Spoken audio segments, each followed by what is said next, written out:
আকাশবাণী কলকাতা জেলার চিঠি পশ্চিম বর্ধমান থেকে পাঠিয়েছেন আমাদের সংবাদদাতা তনুশ্রী বন্দ্যোপাধ্যায়।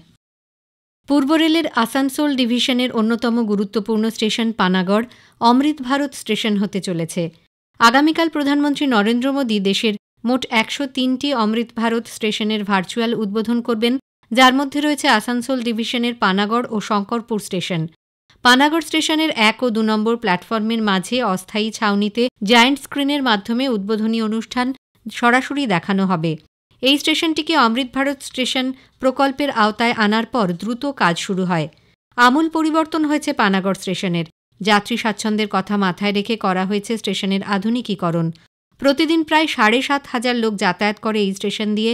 লোকাল ট্রেন ছাড়াও অনেক দূরপাল্লার ট্রেনও দাঁড়ায়। এছাড়া স্টেশনের অদূরে রয়েছে বায়ুসেনা ও স্থলসেনার গুরুত্বপূর্ণ ঘাঁটি। প্ল্যাটফর্ম থেকে টিকিট কাউন্টার সব জায়গাতেই লেগেছে আধুনিকীকরণের ছোঁয়া। যাত্রীদের সুবিধার্থে স্টেশনের দক্ষিণ দিকে নতুন দ্বিতীয় প্রবেশদ্বার করা হয়েছে। সেখানে রয়েছে আধুনিক টিকিট কাউন্টার, এটিভিএম, তৈরি করা হয়েছে উন্নতমানের বিশ্রামকক্ষ, রয়েছে বিশুদ্ধ শীতল পানীয় জল এবং পুরুষ মহিলা দিব্যাঙ্গজনদের জন্য আলাদা শৌচালয়ের ব্যবস্থা। প্ল্যাটফর্মে রয়েছে লোকাল ট্রেন ইন্ডিকেশন বোর্ড এবং দূরপাল্লা ট্রেনের জন্য কোচ ইন্ডিকেশন বোর্ড। বয়স্ক মহিলা বা অসুস্থদের যাতায়াতের সুবিধার জন্য প্ল্যাটফর্মে বসানো হয়েছে লিফট। যাত্রীদের বসার জন্য নতুন 2টি শেড করা হয়েছে। দৃষ্টিহীনদের সুবিধার্থে প্ল্যাটফর্মে বিশেষ ধরনের টাইলস বসানো হয়েছে। স্বমহিমায় হাজির গ্রীষ্ম। বৈশাখের শুরু থেকেই জেলায় তাপমাত্রা 40 ডিগ্রি সেলসিয়াসের আশেপাশে ঘোরাফেরা করছে। হাঁসফাঁস অবস্থা মানুষজনের। মাঝে কয়েক দফায় ঝড়বৃষ্টি সাময়িক স্বস্তি দিয়েছে, তবে বেলা বাড়তেই ফের কাঠফাটা রোদ আর গুমোট গরমে প্রাণান্তকর অবস্থা। সবচেয়ে কঠিন পরিস্থিতির মধ্যে পড়েছেন কলকারখানা এবং খনি শ্রমিকরা। এদিকে গরমে বিভিন্ন জায়গায় পানীয় জলের সমস্যাও দেখা দিয়েছে। পহেলগাঁওয়ে জঙ্গি হানার পরিপ্রেক্ষিতে অপারেশন সিন্দুরে সেনাবাহিনীর সাফল্যে উচ্ছ্বসিত জেলাবাসী। জেলা জুড়ে উৎসবের আবহ। নারী পুরুষ দলমত নির্বিশেষে সেনা জওয়ানদের কুর্নিশ জানাচ্ছেন জেলাবাসী। অপারেশন সিন্দুরের সাফল্য সামনে আসতেই পানাগড়ে জাতীয় পতাকা হাতে স্থানীয়রা মিছিল করে বায়ুসেনা ছাউনির সামনে উপস্থিত হন। সেনা জওয়ানদের উদ্দেশ্যে তাঁরা ধন্যবাদ জ্ঞাপন করেন। পানাগড়ে ও দুর্গাপুরে মহিলারা পরস্পরকে সিঁদুর পরিয়ে এই জয়কে স্বাগত জানান। বিশ্ব হিন্দু ঐক্যমঞ্চের তরফে মহিলাদের আলতা সিঁদুর প্রদান করা হয়। অপারেশন সিন্দুরের সাফল্য এবং সেনাবাহিনীকে সম্মান জানাতে আসানসোল, দুর্গাপুর, রানীগঞ্জ সব জায়গাতেই জাতীয় পতাকা হাতে তিরঙ্গা যাত্রায় পা মেলাচ্ছেন সাধারণ মানুষ। অনেকে মন্দিরে গিয়ে পুজোও দিয়েছেন। অবশেষে 7 দশক পর গত 1 তারিখ থেকে শুরু হয়েছে দুর্গাপুর ব্যারাজের রাস্তা সংস্কারের কাজ।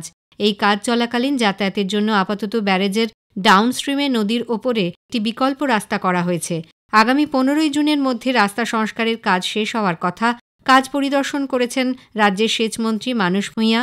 গত রবিবার ব্যারেজ পরিদর্শন করেন সেচ দপ্তরের সচিব মনীষ জৈন।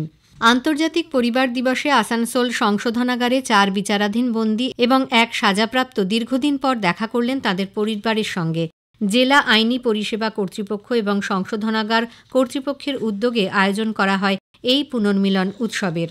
দীর্ঘদিন পর পরিবারের সদস্যদের কাছে পেয়ে উভয় পক্ষই আবেগমথিত হয়ে পড়েন। সাইবার প্রতারণার ঘটনা দিন দিন বেড়েই চলেছে। এই নিয়ে উদ্বিগ্ন কেন্দ্রীয় সরকার। স্বরাষ্ট্রমন্ত্রকের পক্ষ থেকে ফোনের মাধ্যমে সকলকে সচেতনতার বার্তা পাঠানো হচ্ছে। গত বৃহস্পতিবার দুর্গাপুরের জেমুয়া ভাদুবালা উচ্চ বিদ্যালয়ে সাইবার প্রতারণার পাশাপাশি বাল্যবিবাহ নিয়ে পড়ুয়াদের সচেতন করতে এক অনুষ্ঠানের আয়োজন করা হয়। জেলা জুড়ে নানা অনুষ্ঠানের মধ্য দিয়ে কবিগুরু রবীন্দ্রনাথ ঠাকুরের জন্মজয়ন্তী সাড়ম্বরে উদযাপিত হল। জেলা তথ্য ও সংস্কৃতি দপ্তরের উদ্যোগে আসানসোল ভগৎ সিং মোড়ের যুব আবাসে রবীন্দ্র জয়ন্তী উপলক্ষে এক অনুষ্ঠান হয়। সেখানে কবিকে শ্রদ্ধা জানান জেলাশাসক পন্নাম্বলম এস। অনুষ্ঠানে রবীন্দ্রসঙ্গীত পরিবেশন করেন মহকুমা শাসক বিশ্বজিৎ ভট্টাচার্য। কবি স্মরণে সকালে আসানসোল পুরসভা থেকে সুসজ্জিত শোভাযাত্রায় অংশ নেন বাসিন্দারা। জেলার চিঠি শেষ হল। পশ্চিম বর্ধমান থেকে এটি পাঠিয়েছেন আমাদের সংবাদদাতা তনুশ্রী বন্দ্যোপাধ্যায়।